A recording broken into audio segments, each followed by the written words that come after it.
Trevor was desperate to get out of his wet trousers, but he never got the chance, as a whirlwind of activity engulfed him. Just as he was close to the sanctuary of his home, a young woman stepped out and handed him an envelope. "You haven't got time to get home. Your first train is at 9:30 a.m. and you've got to hurry. All your tickets and travel plans are in the envelope. But no time for questions. Now run to Paddington, Platform 1. Hurry!"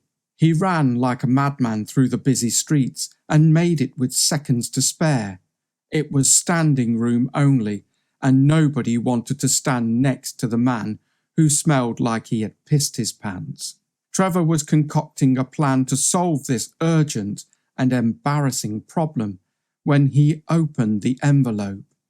He hadn't even had the time at this point to check if the train tickets were actually in there. The first thing that came to hand was an A4 sheet with typewritten instructions. No electronic communication. No communication at all. Using a landline is stupid. Don't do it. Switch your phone off or ditch it. No credit card transactions. Do not draw attention to yourself. Follow the journey plan and these instructions to the letter. Trevor was still sweating and exhausted from his run, and he was acutely aware of the stink cloud that was following him everywhere. He despaired as he thought, "Don't draw attention to myself." No credit cards meant no new trousers and underwear. "I'm going to get nappy rash for Christ's sakes." He looked around at the passengers who were trying hard not to show their disgust when he realised that he had said the last bit out loud. He saw the toilet was vacant and went inside. He took off his trousers and soaked underpants and tried to wash. He dried himself with large amounts of toilet roll. There was a knock at the door from a frustrated passenger, and after hearing the toilet flush for the third time, he gave up on the underpants. All he could do was hide them as best as he could near the toilet. He pulled on his damp trousers and made his way apologetically to another part of the carriage.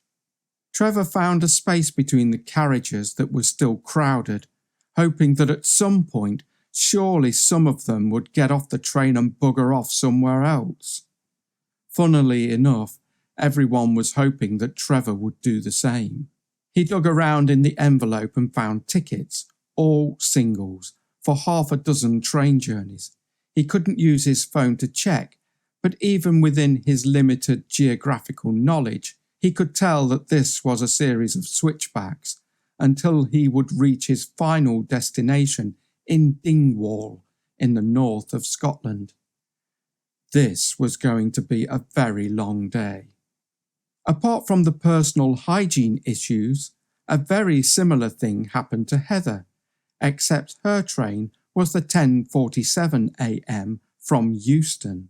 And in another part of the country, the young Paul Gardner was heading for the 11:49 a.m. departure from Arlington. The evacuation had begun.